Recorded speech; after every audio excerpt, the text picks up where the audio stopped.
Good morning and welcome to Unlocking Freedom in Nature and Art. How are you guys today?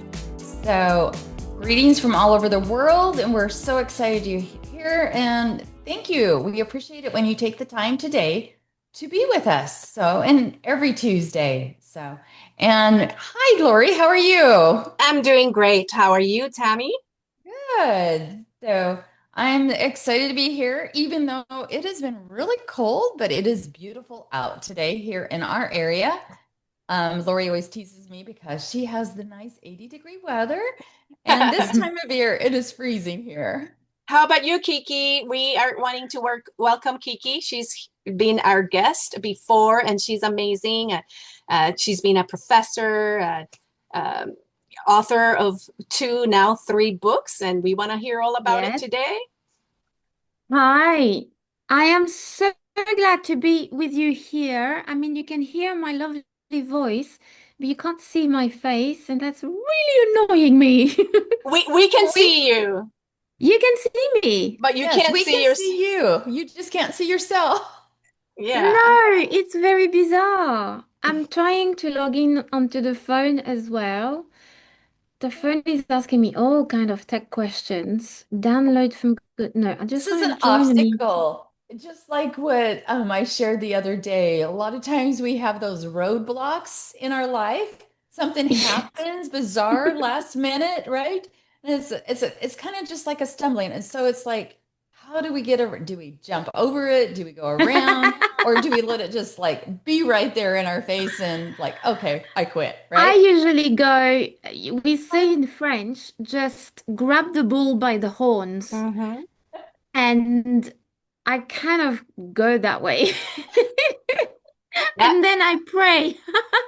yes, very important factor. I don't know what to do because I have told my world that I was going to be interviewed. And the replay that you're gonna show, is It's it gonna gonna, show you. Yep. is gonna show me talking? Yes. Yes. Right now Oh, well, you that's are. fine then, because otherwise it just doesn't make sense.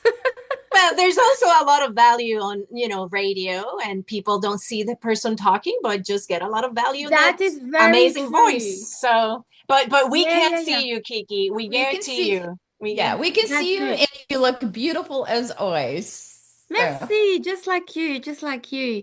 No, you are very right. I do like the radio and speakers, and I used to listen to Vanessa a long time ago, and other famous people on the UK BBC radio.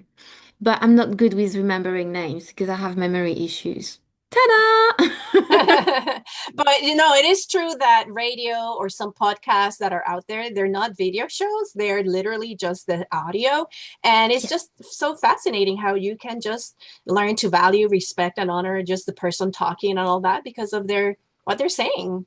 And no, but we are lucky today that we can see you, Kiki. How's the weather over there in the UK?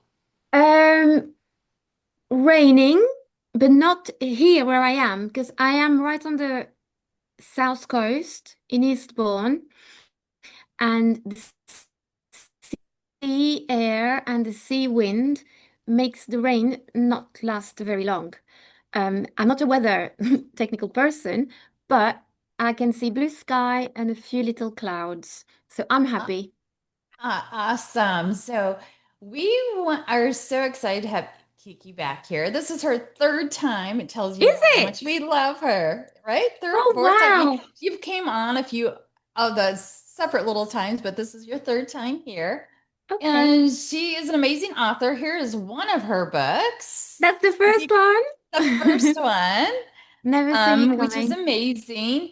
But I'm gonna ask you a few questions here, Kiki, because a lot of our audience has never met you before. So we want you to tell a little bit about your story, where you grew up, and a little bit about you, and Okay.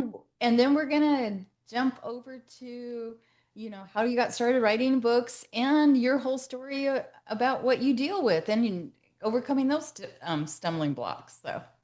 Sure. So, Kiki, uh, just like in KLS Fuerte, Kiki, that's the K, And that's my nickname from childhood. And I am so lucky because I had a great childhood. I was born in Guadeloupe in the French Caribbean, and I'm a French speaker. And my youth, I also spoke, well, we were not really allowed to, but in Guadeloupe, they speak French and Creole. And Creole was for the adults. The children were not allowed to speak Creole, but we did, hiding, because we thought we were adults if we could speak Creole. So I had a fantastic childhood raised by my grandmother, because mom had me very young and then she left to pursue her career. And granny said, "Oh, let me just take care of the kids." And mom said, "Okay, thank you." And, and so mom left. So I would see mom for the holidays, but I grew up with my grandmother and she just spoiled me rotten. And How she sweet. is right. Wait, because I put my books. Where is she? Oh, she's right here. She is right here. Aw, amazing. You look a Granny lot Jeanette like your and grandma. I. And a lot of who I am is because of her.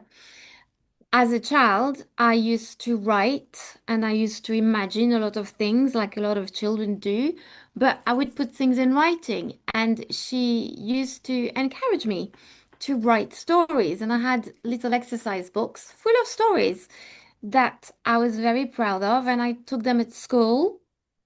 And my teacher, Madame Marie-Joseph. Um, I don't know if she's still alive. I hope she is. She was amazing. She would, on Saturday mornings, she would ask us to write stories. Then she would say, "Who wants their stories to be read?" So we put our hands up. She would pick up the stories, give numbers, and she will read them out, but not say who had written the story. So she would read story number one, number two, da da da da da. And very often my stories would win. I was Um, so happy. And my best friend, Sandrine, she used to say, "Christelle's gonna be a writer. She's gonna be a writer." And I used to say, "Yeah, yeah, whatever." And then there we go. She was right. She was right. The truth is, I write to take out whatever I have inside. Yes. And I usually say to myself, get it out to sort it out, Love it. whether it's good or happy. But therapists are very useful people. I have had therapy in my life, divorce is the first time I met a therapist. And you sit down and say, "Okay, tell me about yourself." Right, just like that, tell you about me. Yeah, well, okay. So therapies are good to let out problems, but in my world, writing is my escape route. which is an art, and Yes, Lori talks about it all the time, journaling, but you yeah. just do it in a bigger form. Mm. Yes, I love that. I love get it. You need to come up with a little campaign, a sticker, merch, something, get it out to sort it out. And I love it. And I think that there's many ways to get it out, right? We can get it out by talking to people and people that we trust. We can get it out Yeah, by screaming or being mad and our emotions, but we need I've done to that too. the real way to sort it out, bullet points, organizing the information, seeing what we're thinking in our head from the outside in is just fascinating because I've been able to make decisions. I've been able to understand myself and sort out and name and label my feelings. So, what can you tell our audience, Kiki, that are on the fence? I don't want to write that. I don't have the habit, or I am afraid of somebody finding it, and they're scarred because that's happened to them before, and their privacy has been kind of tampered. So what can you tell them? Because I sometimes tell them, even if you burn it, shred it, toss it, you got it out of your mind and your chest, and nobody else can see it. But also stating boundaries on, hey, this is my private little notebook. Nobody touches it. But what it's been your experience, and what can you tell our people that are on the fence about writing because of those fears? I mean, writing can be very scary, especially if you're writing something personal, if it's coming from the heart, if you are telling an experience that you have lived, which is hurt. But then it is also, what's the word, cathartic, right? Don't know if I'm saying it properly. It's a way to Hmm. heal your wounds. Um, in my case, certainly is. And I know of friends or other families who hold journals and it's wrapped with a leather cord, with a note, with a little knot or a padlock. Well, that's fine to have these boundaries protected, but it's really good to let out whatever is bothering you inside. Um, I remember when I was teaching, I would wake up with a stress ball in my chest in one particular school. And that stress ball was there every single morning because there is one person who was making my life difficult. I love teaching. I love being a clown in front of the class and I love the kids. But the adults around, oh my goodness, troublemakers, troublemakers. I could teach 1,300 kids, no problem. But 80 teachers around, whoa. Oh my So, gosh. yes, that was the I've side of the been there. I've school. seen it. Yes. So I had that stress ball, and it went so far that the moment I had the opportunity face to face with that person to say, A, B, C, D, E, you have done to me, which made me feel the other letters of the alphabet, the moment I got that out of my chest, oh my God, I could fly.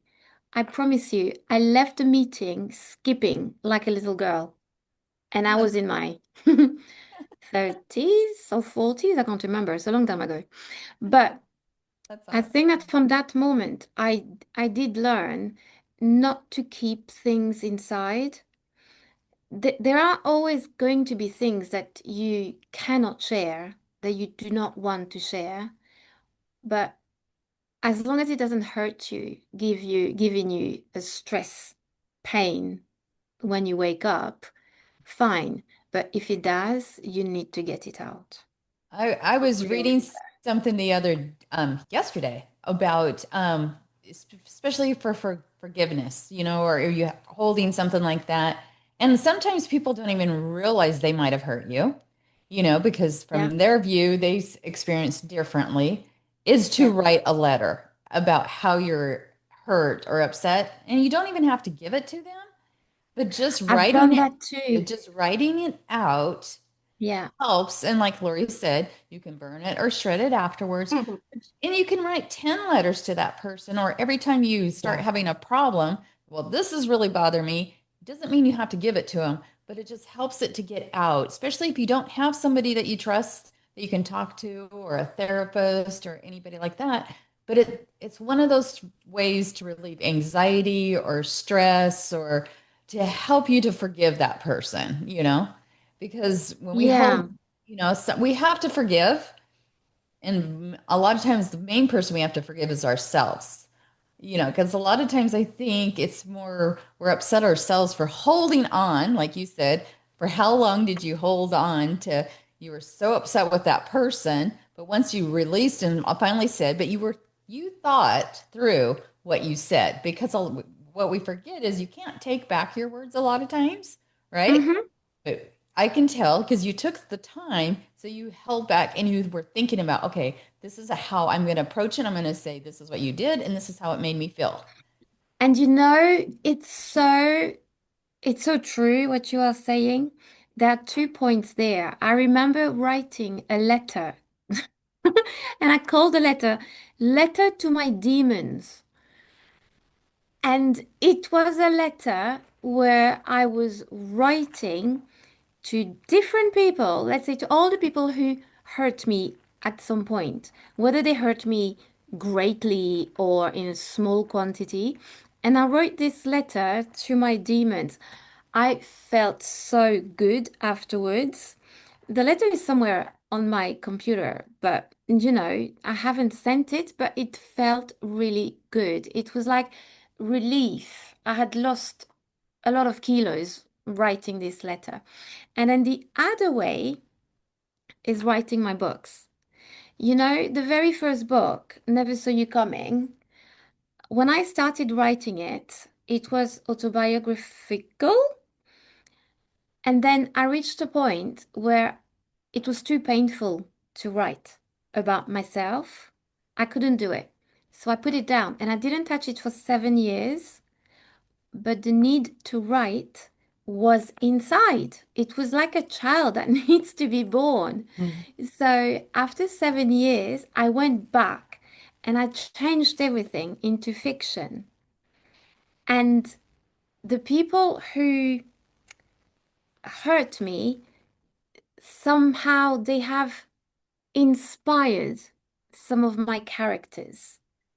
And that's all I can say about these people because I've had struggles with myself saying, you don't deserve to be in the legacy of my book. You don't deserve a full stop. But I'm going to transform whoever you were into somebody else, fictional, and good luck with Learning lessons. You're, retelling. you're teaching What people through your story. what does that do though? Like to turn them into fictional characters, does it remove you a little bit or remove them from your life? Completely. Okay. It completely removes them because when I write the fiction, I just get into another world where the demons are not there. I can create demons. Um, I and I love writing and it just takes me somewhere else. And those demons, they cannot hurt me anymore. Mm. I am stronger. Kiki always wins. Full stop. And I have to believe in that and it just keeps me going. Sorry, I my love shoe it. turned the wrong way and I'm trying to fix it. Oh, Because so it's overcoming obstacles in writing, you know. Say that again, Kiki, Tammy. I said you're overcoming the obstacles of those, of Yeah, people. It's just a different way, and you're writing to, you're changing things around. So it's how you get around. Obstacles are to me stepping stones. So yeah, and sometimes I see obstacles as opportunities, mhm. meaning, okay, you've done XYZ to me, but I'm gonna turn that to my advantage some way or another, whether it's through how I view you or how I now view myself, but I can make that pain into a lesson, a learning lesson, and that helps in a growth. absolutely. It's what some coaches have said. They have said that you are turning your pain into your passion and your mess into your message. And that's what you're doing. Kiki, I want to read what Carrie Glessner, hello, and thanks for watching with us. Good morning, She Thank Carrie. you. commented, she said, having an avenue to share your thoughts, creations, ideas, whether through writing, painting, designing, I'm going to add like sketching, like Tammy does, is the best way to live a happy and healthy life. And Yes, I agree with you because it can be very healing and it provides peace and a better understanding of ourselves and what it's in our heads, so in our minds. totally. And talking about healing, I have this illness, multiple sclerosis, and I've moved here to the living in the harbor to be by the sea because the sea is good for iodine in the brain. And you have seen my post on Facebook, which said that my neuro a few days ago said I had no more lesions, and it's the second year in a row Yes. With that this is happening, meaning the illness is not progressing. And Wonderful. I think that being here by the sea, no longer living the stressful life that I had as a senior teacher, vice principal, and all that jazz, is healing me, not just mentally, but also physically. And I am just so grateful. 2 days ago, when I had this result, I was in tears to my kids, telling them I was in floods of tears. It was a good news. And I was saying, these are tears of joy. But it really was. And yeah, I don't know why I'm telling you this. You so need to well, we're gonna keep go me on back and we're track. gonna come back because we need to celebrate. So, like I told you. Yeah, we need to But celebrate. I celebrated on my own because I was on my own at home on that day. But I believed that all this writing that I've been doing, um, letting things out by transforming my demons into fictional characters, and then from then the stories take me somewhere else. I mean, my main character, Beatrice, she is in so much trouble. But in so much trouble, trouble with the love, trouble with the law. Big, big, mega trouble. I've had to do so much research for book number three because I have never killed anybody. I have never been in jail. I I had to do so much research. But the first, You're saying some spoilers, huh? You're yeah, exactly. I'm not saying spoiler anything alert. more. I'm Spoiler not saying alert. anything more. The book, the third book, the final book's coming out in February. But the point I was trying to make was the healing process of writing, creating, imagining, and feeling happy at the end of it. I am in the best place I could be at the moment. I would say one of the best places. that's But awesome. So, can you, I'm going to take you back now. Tell us please, how you found out that you had MS. Kind of when it hit, when you were starting to get sick or teaching, what were you doing at that time? Do you know that? And then how you switched and how you overcame so mm, much. Been the it's been warrior you are, such a long journey. Right. It started So, in just because people that I know that will be watching have MS or might have just got diagnosed. So it's always great to hear somebody else's story through that. yeah. So one morning, and that's gonna be the story of my MS. This is what I'm writing in book number four. Okay, but you'll hear about that later. It's only the beginning. But one morning in September 20th, let's say a Monday morning, I woke up and I had my little fingers numb. And I thought, this is bizarre. Maybe I slept in a funny position. Sometimes you wake up and you have a numb arm, whatever. And I carried on living. And the next day, another two fingers on each hand. And that's very symmetrical. And the third day, three fingers, and so on. And within a week, my both my hands had pins and needles which were not going away. And that is the first, how do they call it? The first syndrome. Symptoms? Symptom. Yeah, the first unique symptoms that you Yeah, get is the numbness. It could be in your feet, it could be in your hands, and the numbness which is not going away. right. And Neuropathy. so I went to the GP, the normal doctor, and she sent me straight to the neurologist and at hospital. The first neurologist I saw, I don't know where she got a degree from. This is what happened. She tells me, close your eyes, Christelle, and touch your nose. So I close my eyes. Okay, my eyes are closed, right? And today I can touch my nose. But on that day, September 2012, I did this. And she says, try again. I did that. My brain, my finger, my arm were not talking to each other. Oh my gosh, how And scary. she thought nothing about it. And she sent me back home. And the problem was persisting. So I went back to my doctor, and my doctor sent me back again to another neurologist. And he was a younger doctor. And she made me do this.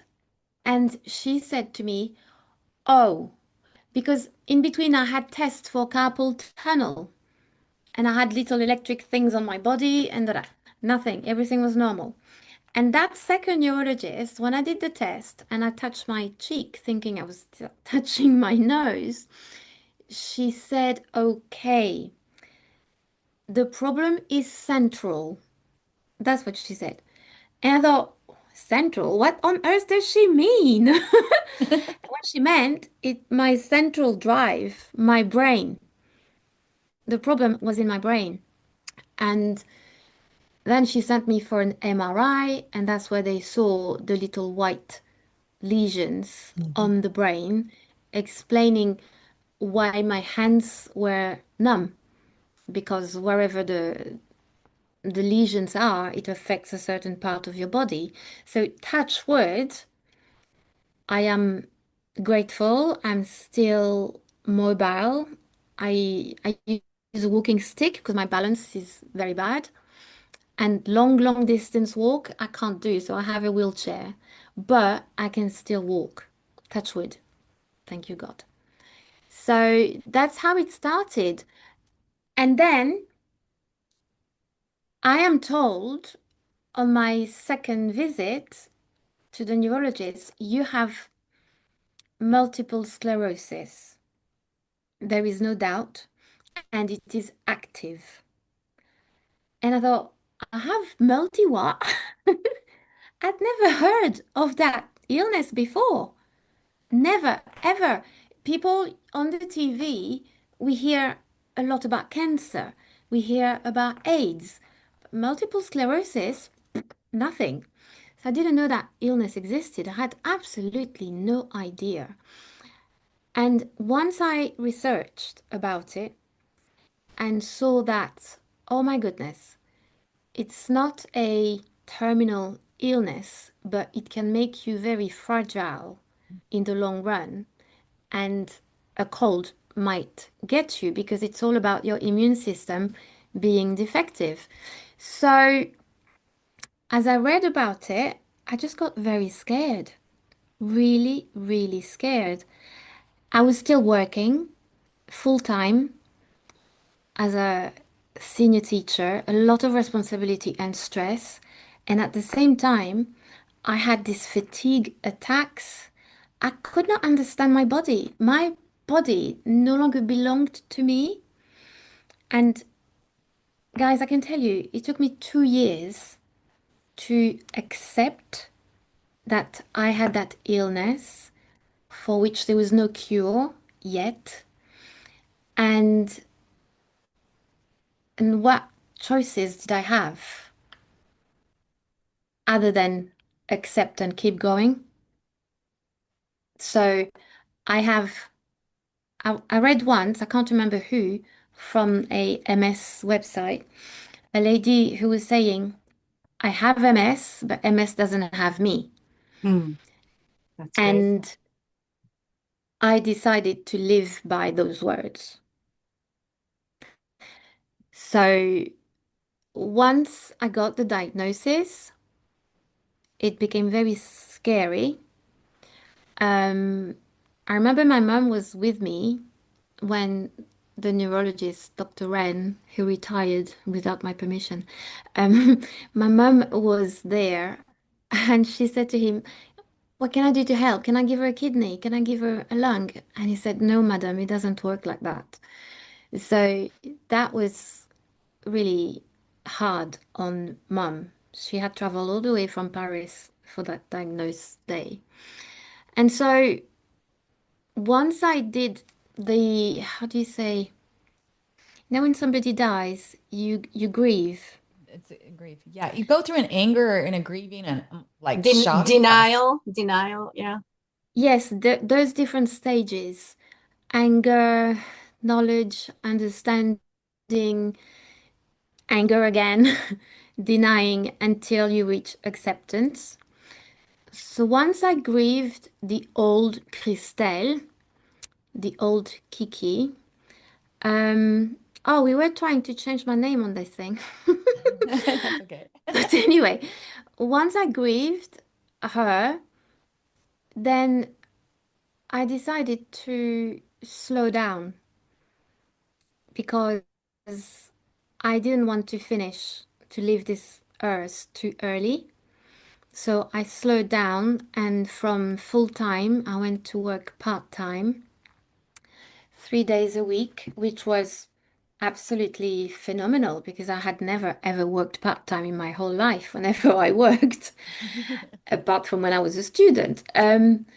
So that was a life-changing illness, which provoked life-changing decisions on what I was to do with my life. So I, when did I start writing? I went back to writing and published the first book in 2017, which was 2 years after my first diagnosis. Yeah, because it took 3 years to do millions of tests before telling me what I had. So, first symptom 2012, diagnosis the 7th of April 2015 at 4 p.m.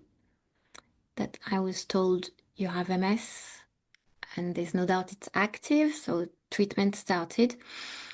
And then I went back to writing and I published my first book in 2017. Worked part-time, but then Christmas 20, so I had a few years living with MS, getting to know the illness, getting to know my new body because it gives you fatigue attacks. Now, fatigue attacks for us, it's not the same kind of fatigue like you will feel when you go running a marathon Yeah. and then you sleep for 2 days.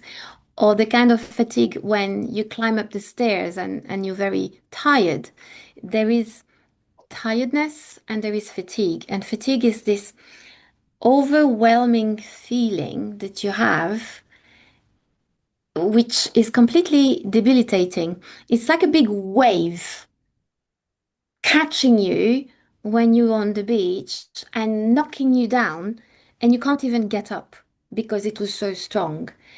And I had that, and it's unpredictable.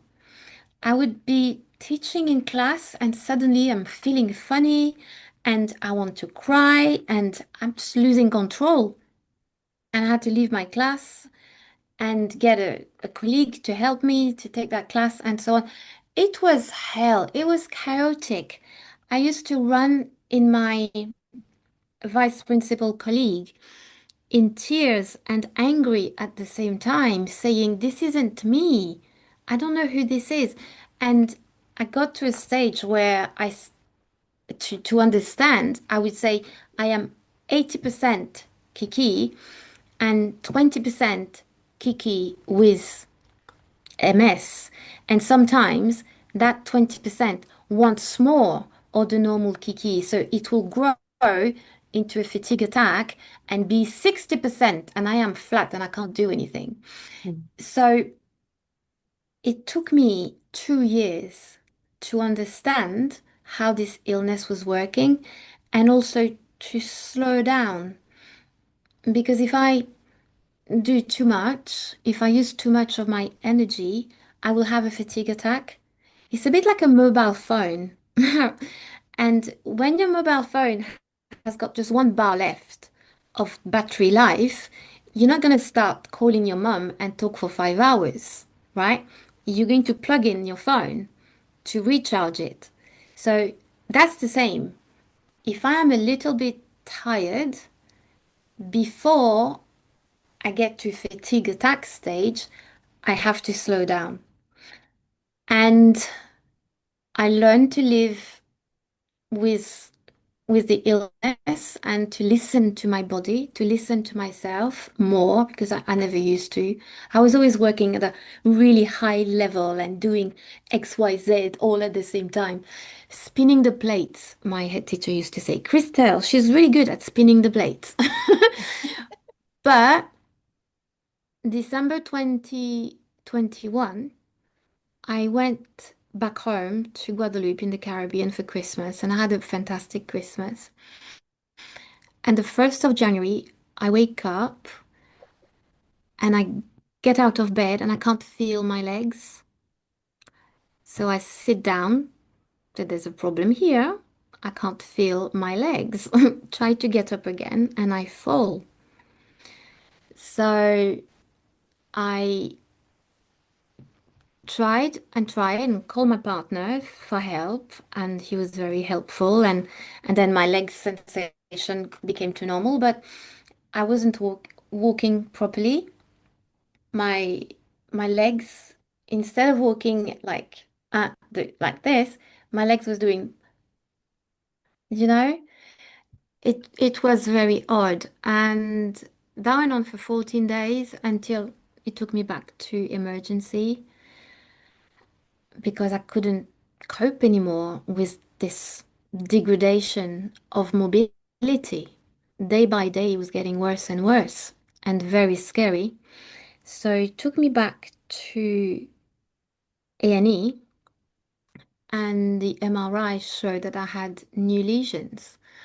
And the doctors told me, why didn't you come earlier? And I said, well, I was trying to walk normally. And you just keep trying being normal, but your normal is no longer normal. And you have to live Adjust. with it. You have to adjust. Mhm. So now I know that I can do one big thing per day. A big thing for me can be going to the supermarket, pushing the trolley, right? And drive back home and that's it. But if on the same day you ask me to go to the supermarket, push the trolley, bring the shopping home, pack it up, then we go out and we go in the shopping to buy some clothes, no, I can't do that. And I've had to learn that it's one big thing a day and that's it. So, Kiki, thanks for sharing your story. I see some messages here, comments, people watching live. Heather said, beautiful, positive, and uplifting. As a neuromuscular therapist, many clients and friends have shared their experiences with MS. She's praying for you.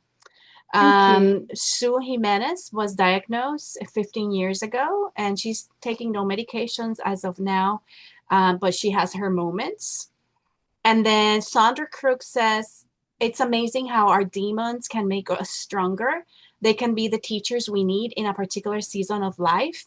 And I want to ask you about that, that you are making the best out of the situation, making decisions, having to make some adjustments. And when at some point you finally, like you said, like, I don't know if it's a complete acceptance, 2 or 3 years that you kind of accepted the fact that that's your new life. So I want to ask you, what compelled you to move where you are now, close to the ocean, and that's giving you great results? Because the sea air is good for the brain. And with the iodine, I don't know exactly how it works. I read about it, but hey, I have memory issues, so I don't remember. Natural therapy, right? You you Yes, you learn it's just good for you, and you went ahead and exactly. make I've because plan for it. I lived in London for 23 years and I loved London and I had beautiful big house and so on.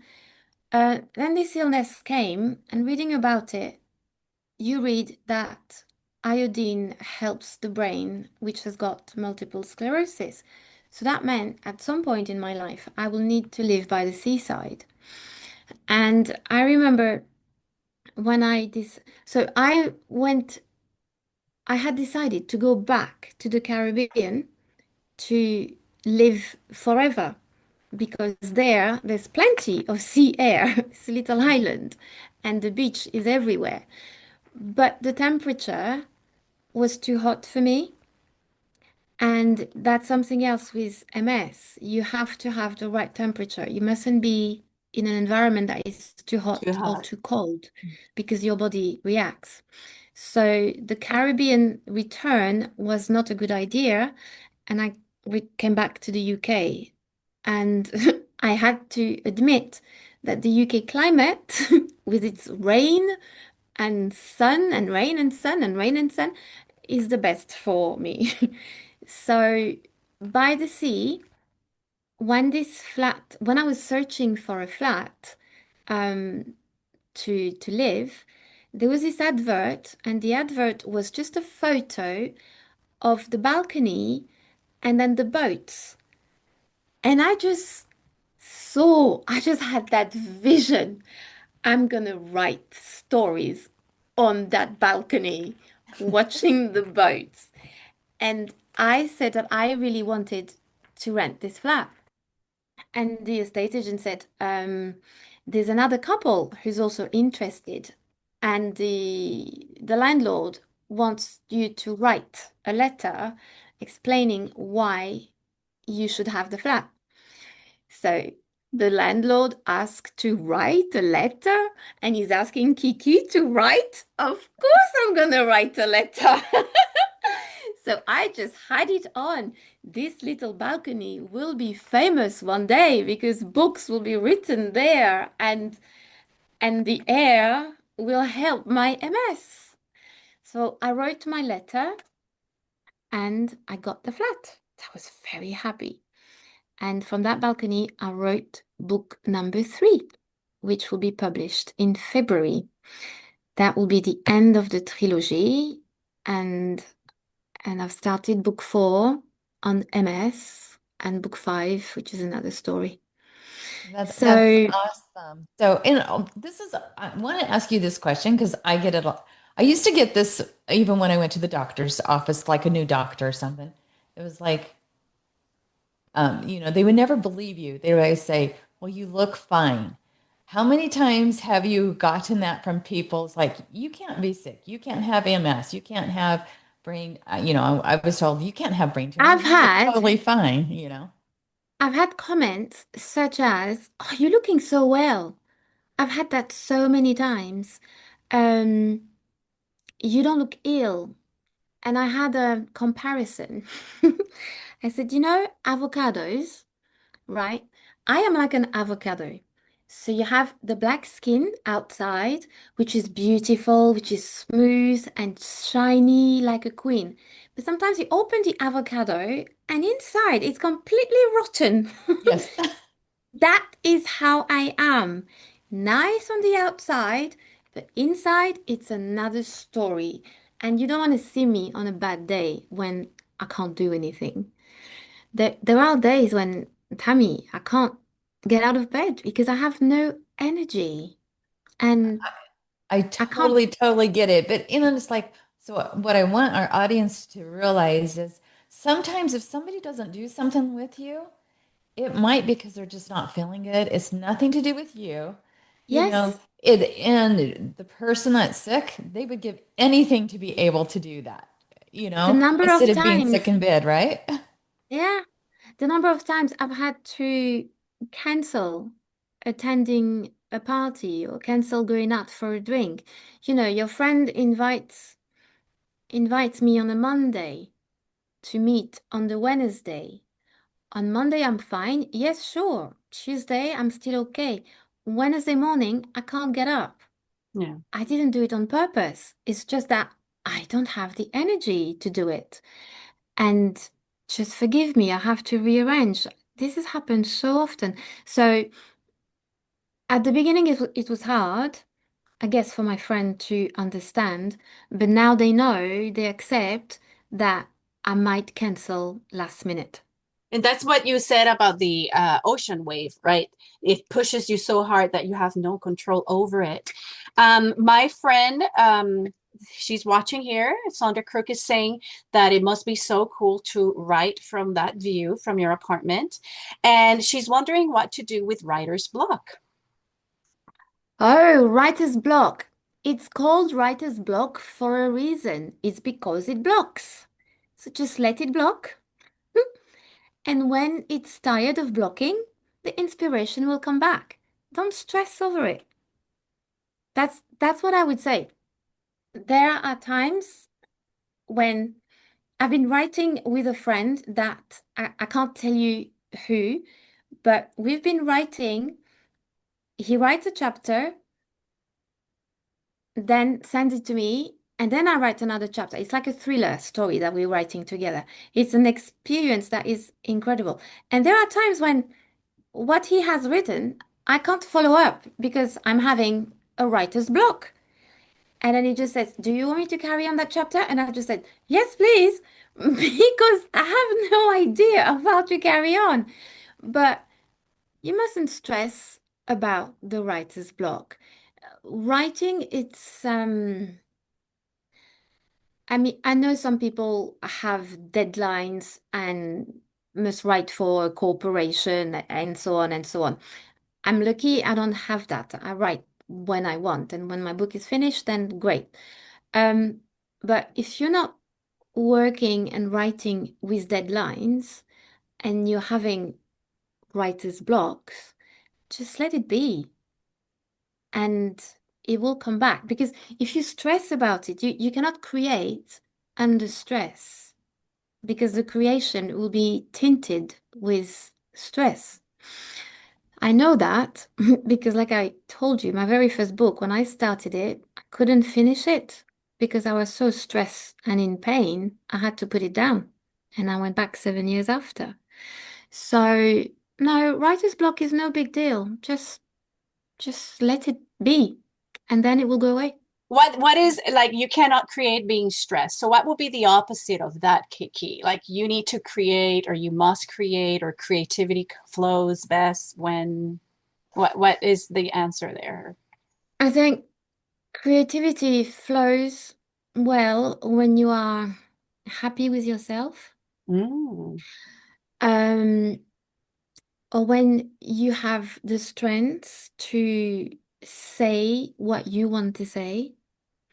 Um, it can be saying it vocally, or as you were mentioning earlier, writing it, like journaling.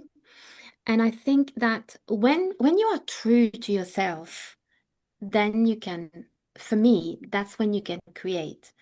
I can't create if I pretend to be somebody else because I don't know what that somebody else is. Does that make sense? I don't want to go into complicated Oh, it, psychology. it, it totally does because you It's have just you being can't. yourself and then create. If you're happy with what you have written, great. If you're not happy, then fix it, go back. It's fine. You don't write books in one go and being very satisfied with this piece of writing. No, it doesn't work like that. It's a lot of errors, crossing and starting again. It's a life journey. It's not something that you do and put it down. One of the things that I know for me to be creative with my art or anything, or Hmm? to give me ideas for even our podcasts and different things, is going on walks with nature. Yes.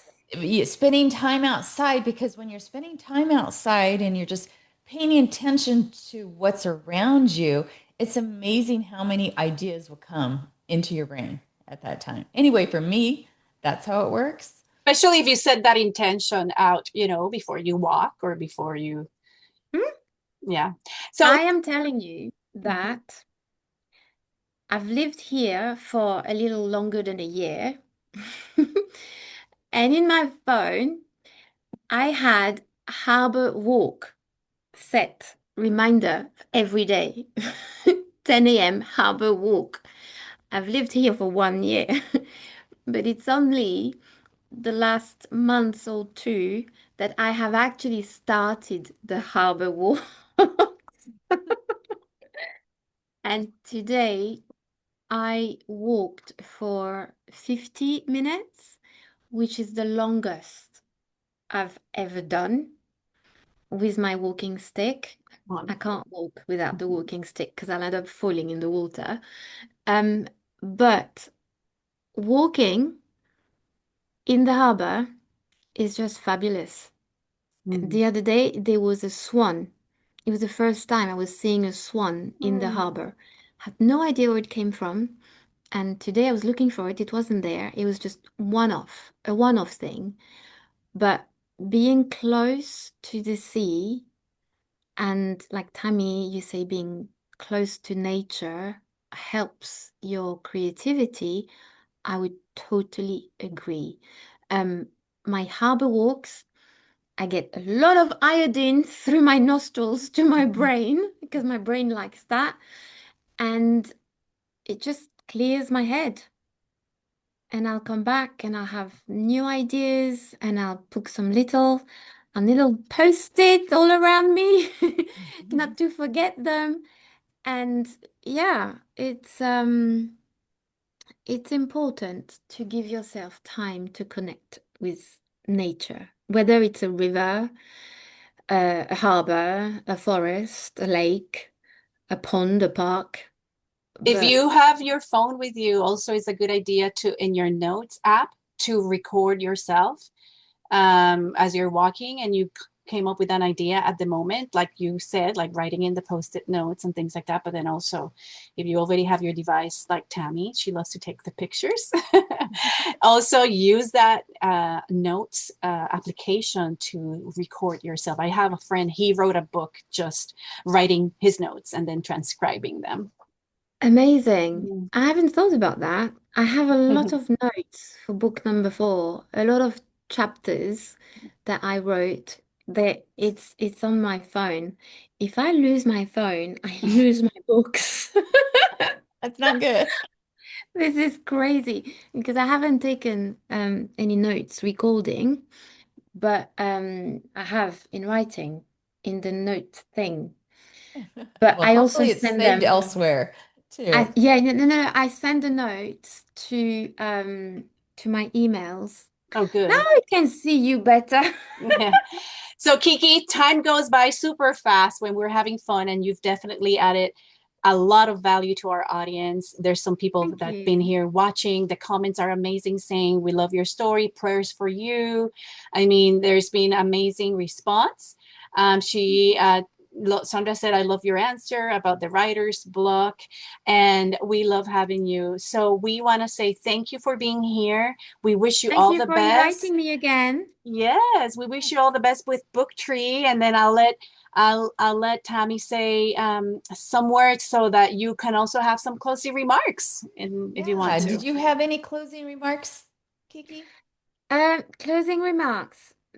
Never give up on love, whatever the type of love. With love for yourself, love for your partner, love for your family, job, whatever. Um, Always remember that there is a part in you that loves and that makes you happy.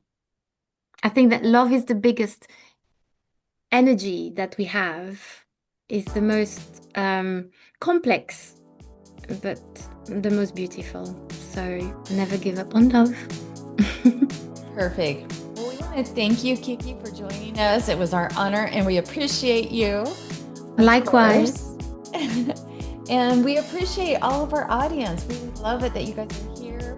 Be sure to share and like and comment and follow us. And be sure to check out our unlockingfreedominnature.com website, where we do have all of our guest speakers on. And I always add their Zoom links to YouTube so you can even watch replays at a later time. So thank you again for being here. And we hope you guys have a Thank wonderful you. week.